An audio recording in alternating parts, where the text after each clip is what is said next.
우리가 살다 보면 슬럼프가 있을 때가 있습니다. 저도 한번 유학이 다 안 됐던 그 해가 있어요. 하는 일마다 잘 안 풀리고, 제가 심지어 응원하던 야구팀도 분명히 실력이 있는데 계속 미끄러지는 거야.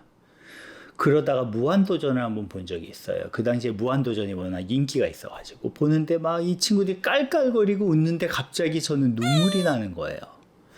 아, 저 친구들은 저렇게 즐겁게 웃는데 내 삶은 왜 이럴까? 그런데 저에게는 하나의 큰 자산이 있었습니다. 이게 진짜 중요한 자산 같아요. 그게 뭐냐면 제가 밝아요. 이 밝아야 산다는 거거든요. 어려운 시기에. 어린 시절에도 제가 나름 이렇게 막 밝지만은 않고 좀 인종차별도 당하고 여러 사회 왔다 갔다 하면서 좀 어려운 일도 있었는데 혼자 노는 시간이 많았고요. 혼자 뭔가 이게 오늘은 어떤 일이 펼쳐질까 하면서 맨날 놀았던 것 같아요. 레고 가지고 놀고 막 이러면서 어떤 마인드가 되는 것 같냐면 자고 일어나잖아요. 내일이 살짝 기다려지고 오늘이 펼쳐질 때 오늘이 살짝 기다려지는 거예요. 삶은 불확실하거든요. 쳇바퀴 돌듯 하면서도 조금씩 예외성들이 있잖아요.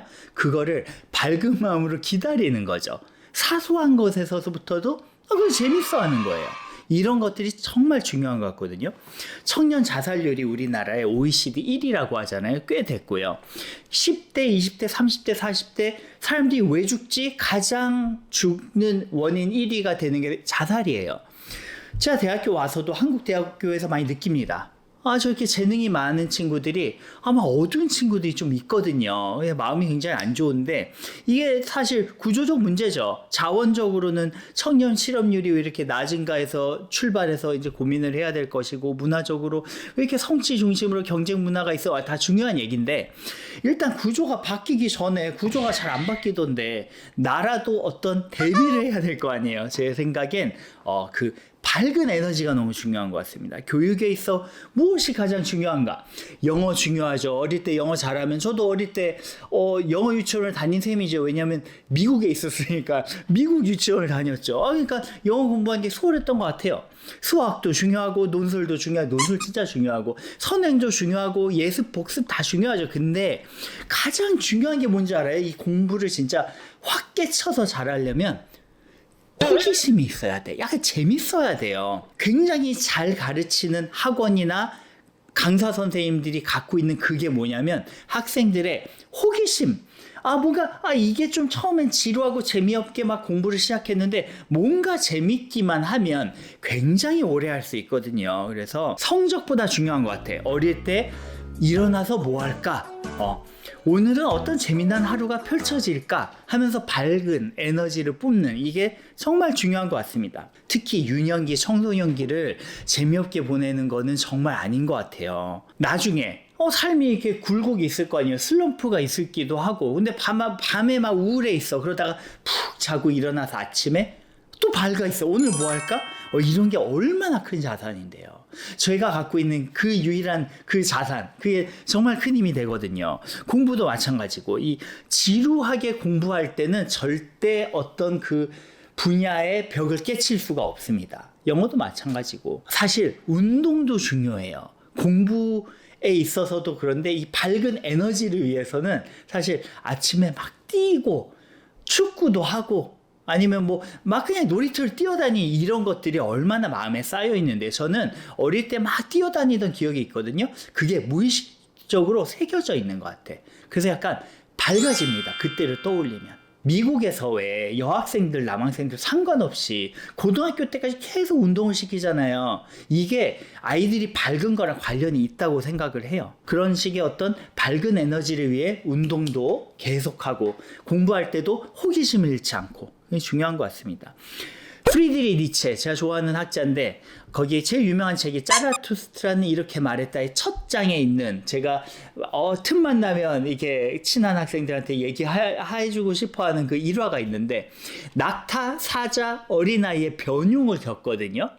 그런 변흉에 대한 이야기를 하는데, 사람이 태어나서 낙타처럼 살아요. 이걸 해야 돼, 저걸 해야 돼. You should do that. 어떤 의무감에서 나에게 의무감을 줘, 나는 이 무거운 짐을 다 들 수 있는 사람이야 하면서 뚜벅뚜벅 걷다가 어느새 의미를 묻게 되는 거죠. 내가 왜 이렇게 살아야 돼? 그래서 사자가 됩니다.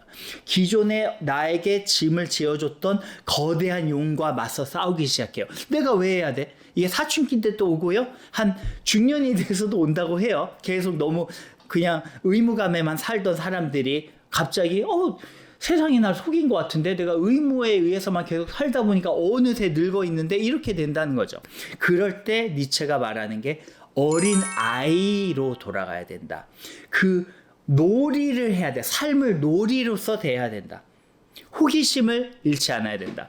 어떻게 다르게 얘기하면 장난꾸러기가 돼야 된다는 거예요. 어른들도. 사실 미국에는 장난꾸러기 어른들이 많거든요. 장난을 많이 쳐. 모르는 사람들끼리도 그냥 만나가지고 실없는 농담도 막 하고요. 그래서 유머 감각을 굉장히 중요하게 생각하는 문화가 있거든요. 저는 이것이 사람들이 모두 에너지를 밝게 끌어올리는 데 도움이 된다고 생각하고요. 그래서 얘가 큐리어스 조지 아니에요? 아이들, 청소년들은 좀 큐리어스 조지 같아야 된다는 거죠. 큐리어스 조지 같아야 되고요. 그래야 힘든 일이 있을 때 극복할 수 있는 회복력이 있습니다. 다시 밝아져서 다시 뛰어갈 수 있는 혹은 새롭게 다른 곳에서 시작해 볼 수 있는 그런 힘이 생기는 거예요. 끝으로 제가 제일 좋아하는 영화 중에 포레스트 검프가 있어요. 거기에 이런 그 어구가 나오거든요. 인생이 초콜릿 박스 같아. 초콜릿 박스가 왜 초콜릿 꺼내면 되게 다양한 초콜릿들이 있는데 열면 무슨 맛인지 모르잖아요. 이제 불확실성, 하루하루의 불확실성에 대한 이야기인데 그것을 두려워하지 않고 밝은 마음으로 이건 또 무슨 초콜릿이지? 저건 무슨 초콜릿이지? 하는 그런 밝은 에너지를 우리 모두 만들어가고 유지해 나가는 사회가 됐으면 좋겠습니다. 너무 사회학적이지 않죠? 근데 사회학이면 이 구조적 문제, 노인들은 또 취업률이 너무 높아. 은퇴를 하셔야 되는데 은퇴를 못 하는 거죠. 청년은 일을 하고 싶은데 일을 못해서 실업률이 높고 AI의 도전이 있고 이런 무거운 어두운 주제를 막 이렇게 멋있게 말해야 되는데 밝은 에너지가 중요하다. 네. 중요한 게 맞아요, 근데. 네. 이만 오늘 영상, 짧은 영상 마치겠습니다. 감사합니다. 감사해요. 아이고.